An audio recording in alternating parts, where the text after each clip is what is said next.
Welcome guys, welcome to today's class where we'll be looking at remainder theorem. Now in the last class we looked at, the last last 3 to 2 classes we looked at factor theorem. Now today we'll be looking at remainder theorem. Now this is another theorem that we associate with polynomials. So the remainder theorem just explains how we can actually get the remainder from a particular polynomial that is being divided by a divisor. Now how do we get the remainder without actually passing through the long division method? So how do we get it, and how do we even know we are correct? So this is a short form of actually how to get the remainder without actually passing through the real division process. So instead of getting the quotient, since you don't need the quotient, in the case where you don't need the quotient and you need only the remainder, then how do we go about it? And then how do we apply that into some other questions and polynomial situations that we find ourselves in? So just join me as we do this. We have an example here. We have find the remainder when a polynomial g of x equals to 4x cubed minus 6x squared plus x plus 7 is divided by x plus 3. Now, we are looking for the remainder. From our normal knowledge of polynomials and remainders, we know the first thing we do here, what we do normally, is from division. We use from division of polynomials. When we have a polynomial, when we want to get the remainder, we put our polynomial here, minus 6x squared plus x plus 7. We are dividing this by what? By x plus 3. So this gives us x, and this gives us 4x squared. 4x squared times everything here gives us 4x cubed. 4x squared times 3, that gives us 12x squared.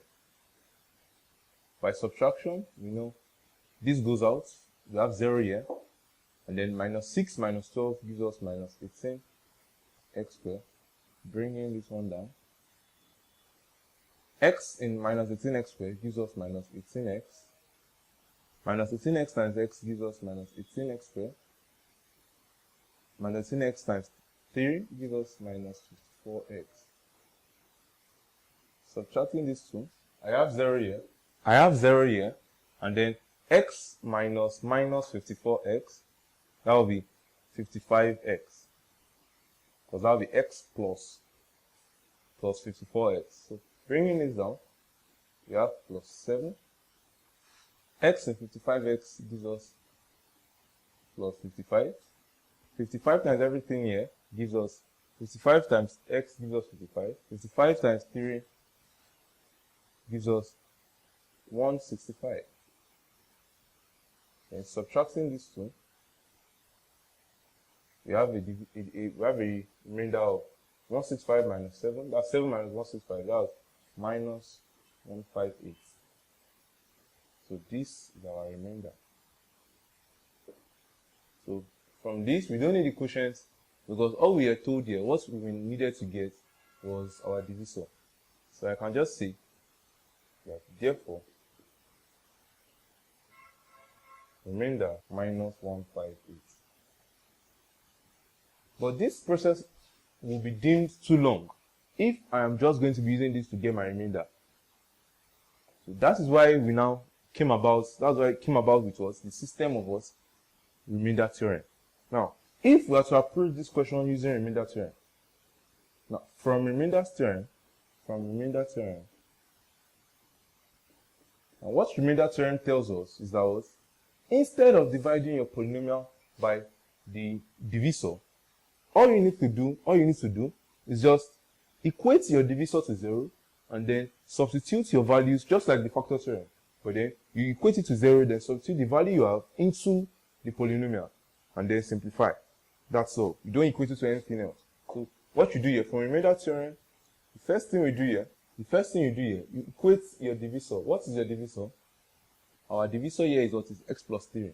So equate, so you have x plus 3 equals to 0.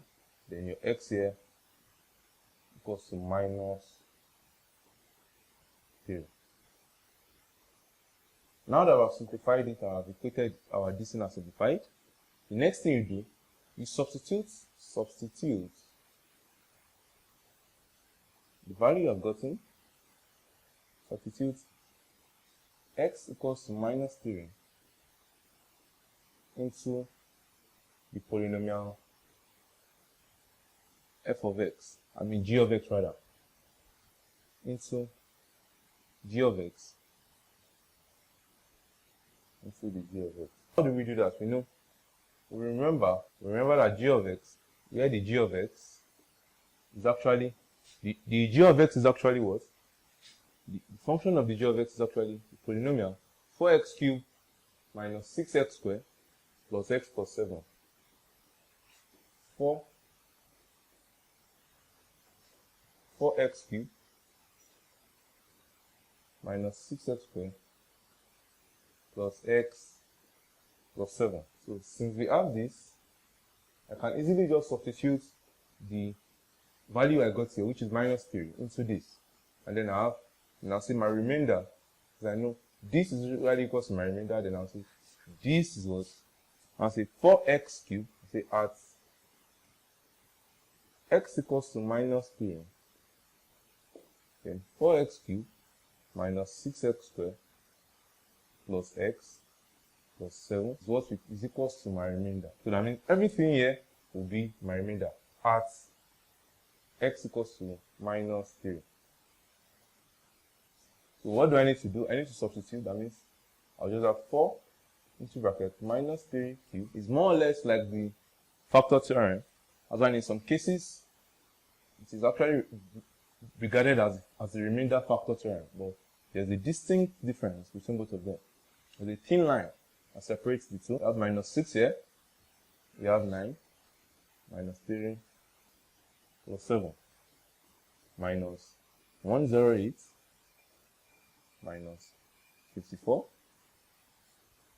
plus 4. This will give us minus 108, minus 50. You can see my remainder, minus 158. So like this, I have gotten my remainder, which was the same value as what I got when I used the division method. So you see, you get the same value, but then in this case, you have actually gone, the first case you have gone through a longer step, you've gone through a longer procedure.